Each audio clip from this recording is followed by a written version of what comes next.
अरावली की पहाड़ियों के गांव में रघु चोर का नाम सब जानते थे। वह चोरी करता था, पर उसके बारे में एक अजीब बात मशहूर थी। रघु झूठ नहीं बोलता। एक रात वह चोरी करने सेठ माधवदास की हवेली में घुसा। गांव के लोग कहते थे कि यह हवेली भूतिया है, पर रघु को इन बातों पर यकीन नहीं था। जब वह तिजोरी तक पहुंचा तो अचानक पीछे से किसी के कदमों की आहट आई। रघु मुड़ा। वहां सेठ खड़ा था। सेठ ने कहा, बोल, क्यों आए हो? रघु ने सच सच कहा, चोरी करने। सेठ मुस्कुराया और तिजोरी खोली।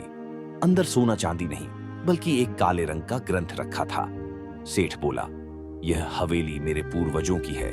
जो भी इस ग्रंथ को झूठ बोलकर छुएगा वह जिंदा नहीं बचेगा। पर तू तो झूठा नहीं, तू इसे उठा सकता है। रघु ने कांपते हुए ग्रंथ उठाया।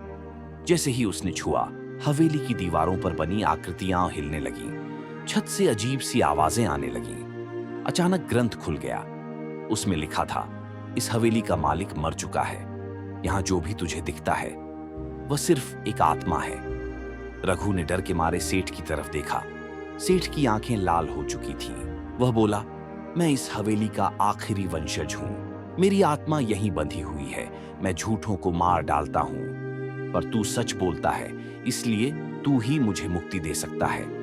ग्रंथ की रोशनी फैलते ही सेठ की आत्मा धुएं की तरह गायब हो गई। हवेली शांत हो गई।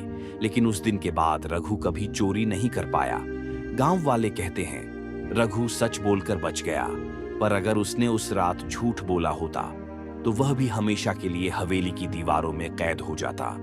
सीख, सच इंसान को भूत प्रेत और डरावनी सज्जाओं से भी बचा सकता है। झूठ कभी न कभी इंसान को बर्बाद कर देता।